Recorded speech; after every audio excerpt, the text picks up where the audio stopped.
Indonesia. A vast archipelago sprawled across the equator, a tapestry woven from countless islands. The name alone evokes images of ancient temples, standing as silent witnesses to centuries of history.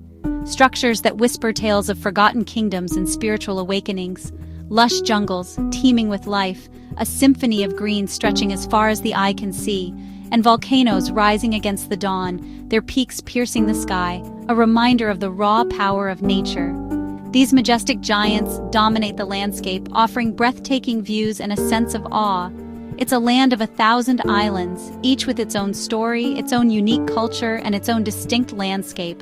From bustling metropolises to remote, untouched paradises, Indonesia offers a world of experiences within a single nation.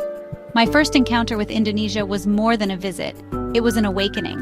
A sensory overload that ignited a passion for exploration and a deep respect for this incredible country. The air, fragrant with frangipani and cloves, felt alive, carrying the scent of exotic spices and tropical blooms. It was an intoxicating aroma that instantly transported me to another world. The rice paddies glowed green, cascading down hillsides in intricate terraces, a testament to the ingenuity and harmony of the local people. The ocean shimmered blue, inviting and mysterious, hiding a world of coral reefs and marine life beneath its surface. And everywhere, nature thrived, showcasing a biodiversity that is unparalleled anywhere else on Earth. Here, you can trek through Borneo's jungles one day, immersing yourself in the sounds and sights of the rainforest, discovering hidden waterfalls and encountering unique wildlife, and dive in Komodo's reefs the next, exploring vibrant coral gardens and swimming alongside manta rays and sea turtles. The diversity is staggering, a kaleidoscope of landscapes, cultures, and experiences that will leave you breathless. The beauty overwhelming. It's a place that captivates the senses and nourishes the soul. But such beauty is fragile, a delicate balance that is threatened by deforestation, pollution, and unsustainable tourism. Indonesia's wild heart needs protection. Its ecosystems need to be preserved, and its endangered species need to be safeguarded. And as travelers, we share that responsibility to minimize our impact and support sustainable practices.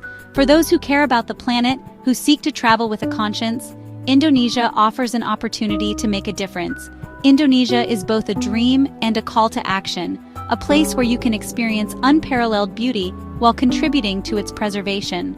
My journey here was about more than adventure. It was about connecting with the land and its people on a deeper level.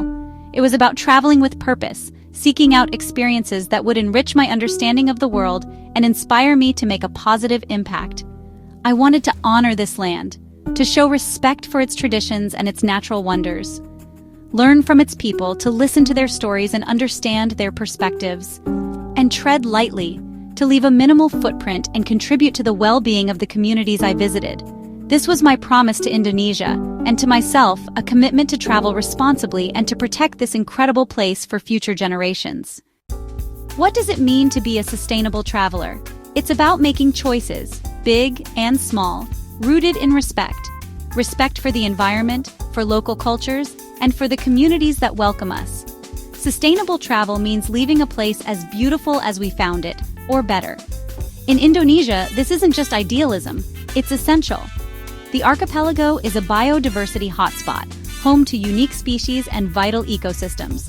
But these treasures face threats from climate change and unsustainable development. Traveling sustainably means supporting conservation and local livelihoods. It's choosing family-run guest houses, buying crafts from artisans, and eating at local warongs. Our choices empower communities and help preserve their heritage. Sustainable travel is a mindset, being a mindful guest, asking how we can contribute positively. It's about building bridges, not just taking photos.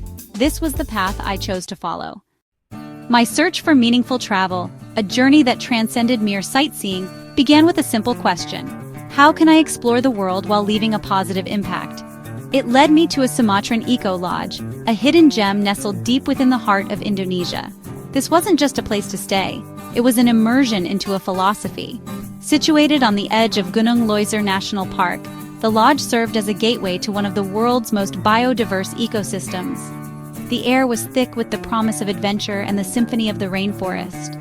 Built from locally sourced bamboo and reclaimed wood, the very structure of the lodge whispered tales of sustainability.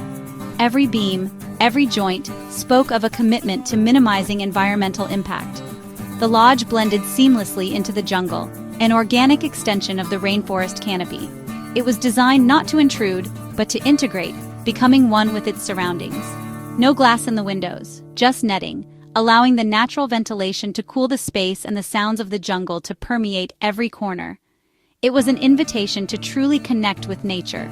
So the sounds of the forest filled every moment, a constant reminder of the vibrant life teeming just beyond the walls. The rustling of leaves, the chirping of insects, the calls of exotic birds. It was a symphony unlike any other. Solar panels powered the essentials, harnessing the sun's energy to provide electricity with minimal environmental footprint. It was a testament to the lodge's commitment to renewable energy, and waste was carefully managed, with composting and recycling systems in place to minimize pollution and promote a circular economy. Every effort was made to reduce, reuse, and recycle. The lodge partnered with the local village, recognizing that true sustainability extends beyond environmental practices to include social responsibility. Employing guides and staff from the community, providing them with fair wages and opportunities for professional development. This created a symbiotic relationship, where the lodge supported the community and the community, in turn, protected the forest. The owner's mission: to prove that conservation and tourism can thrive together, demonstrating that economic development and environmental protection are not mutually exclusive. Each morning I woke to gibbons calling, their haunting melodies echoing through the rainforest canopy, a natural alarm clock that signaled the start of a new day. And monkeys playing overhead, their playful antics a constant source of amusement, and a reminder of the vibrant biodiversity of this incredible ecosystem. Days were spent trekking with local guides, venturing deep into the heart of the rainforest, learning about the flora and fauna that call this place home, learning the language of the forest, deciphering the subtle signs and signals that revealed the secrets of this ancient ecosystem. True luxury here was authenticity, a departure from the superficial comforts of modern life and an embrace of the simple pleasures of nature. Living simply, eating from the garden, savoring the fresh, organic flavors of locally grown produce, a true farm-to-table experience that nourished both body and soul. And knowing my stay helped protect this wild place, contributing to the conservation of this precious ecosystem and supporting the local community that depends on it. This eco-lodge was more than accommodation. It was a living laboratory, a demonstration of how tourism can be a force for good. It was a blueprint for responsible travel, a model for how to minimize environmental impact, support local communities, and promote conservation. It showed me that harmony with nature, a deep connection to the natural world, is not just a luxury, but a necessity for our well-being, is the greatest comfort of all, a sense of peace and tranquility that can only be found in the embrace of the natural world. Next, I traveled east to Flores, a land of volcanoes and tradition. I stayed in a community-run homestay in a small fishing village. My room was simple, but the welcome was immense. I joined the family's daily life, helping prepare meals, learning to make fish curry, and sharing laughter despite language barriers. Evenings were spent on the porch, listening to stories and practicing English with the children. Here, I wasn't just a tourist, I was a guest, part of the family. Community-based tourism ensures that travel benefits those who need it most. It preserves culture and fosters pride. The greatest treasures of travel, I learned, are the people you meet along the way. The best way to explore Indonesia is slowly and quietly. I cycled through Bali's rice paddies, stopping to watch farmers and temples along the way. In Raja Ampat, I traded wheels for a sea kayak, gliding through turquoise waters and coral gardens. These low-impact adventures let me truly connect with the land and sea. Hiking, cycling, and paddling create deeper, more personal experiences. They're better for the environment and for the soul. Moving at a gentle pace, I felt part of the landscape, not just a visitor. Sometimes the slowest journeys are the most profound. Few experiences compare to seeing orangutans in the wild. In Borneo's Camp Liki, I witnessed these gentle people of the forest in their home. Responsible wildlife viewing was key. Keeping distance, staying quiet, never feeding. Our guide, a lifelong conservationist, reminded us that our presence must never harm. Watching a mother and baby move through the canopy was humbling. The sanctuary's work, rehabilitating and releasing orangutans, relies on responsible tourism. Visitor fees support rangers and protect the forest. This encounter showed how tourism can fund conservation. The best wildlife experiences are those that help protect what we've come to see. Here, I felt the power of travel to do good, and I left with a deeper respect for these incredible creatures. The sea called me to the Gili Islands, beckoning with promises of vibrant marine life and tranquil shores. I felt an irresistible pull towards this Indonesian paradise, a cluster of islands renowned for their stunning natural beauty and laid-back atmosphere. The turquoise waters shimmered under the tropical sun, inviting exploration and adventure. Famous for their coral reefs teeming with life and color, these underwater gardens are a spectacle to behold, a testament to the wonders of the natural world. Divers and snorkelers flock here from all corners of the globe to witness the breathtaking beauty of these coral ecosystems. Past damage, however, threatened these underwater worlds, casting a shadow over their future. Years of environmental stress, pollution, and unsustainable practices had taken their toll, leaving behind a trail of destruction and despair. The vibrant colors of the coral had faded, replaced by a ghostly white, a stark reminder of the fragility of these ecosystems. But the local community, deeply connected to the sea and its bounty, fought back with unwavering determination. They understood the vital role that coral reefs play in their livelihoods and the overall health of the marine environment. They knew that if they didn't act, these precious ecosystems would be lost forever. I joined a coral planting workshop, eager to contribute to their efforts and learn more about the science of reef restoration. I wanted to be part of the solution, to actively participate in the healing of these damaged ecosystems, led by experienced marine biologists and passionate dive instructors. These experts shared their knowledge and expertise, guiding us through the intricacies of coral biology and the techniques used to propagate new coral colonies. We learned about coral bleaching, the devastating phenomenon that occurs when corals are stressed by rising ocean temperatures or pollution.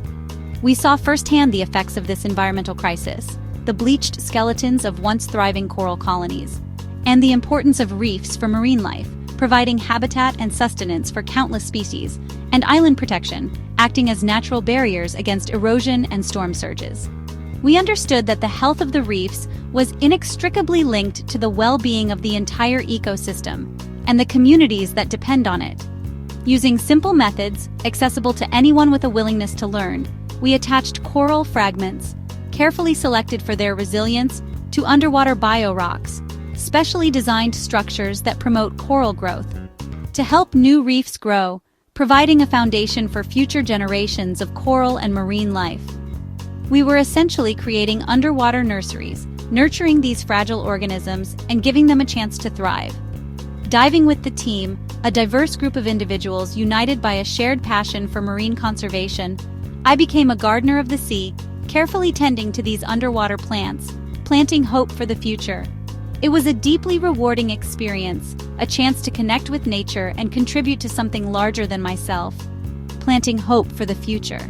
Each small coral fragment represented a seed of hope, a promise of a brighter future for these threatened ecosystems. Regenerative tourism like this empowers locals, providing them with sustainable livelihoods and a sense of ownership over their natural resources, and gives travelers a way to give back, to leave a positive impact on the places they visit. It's a win-win situation, benefiting both the environment and the local communities.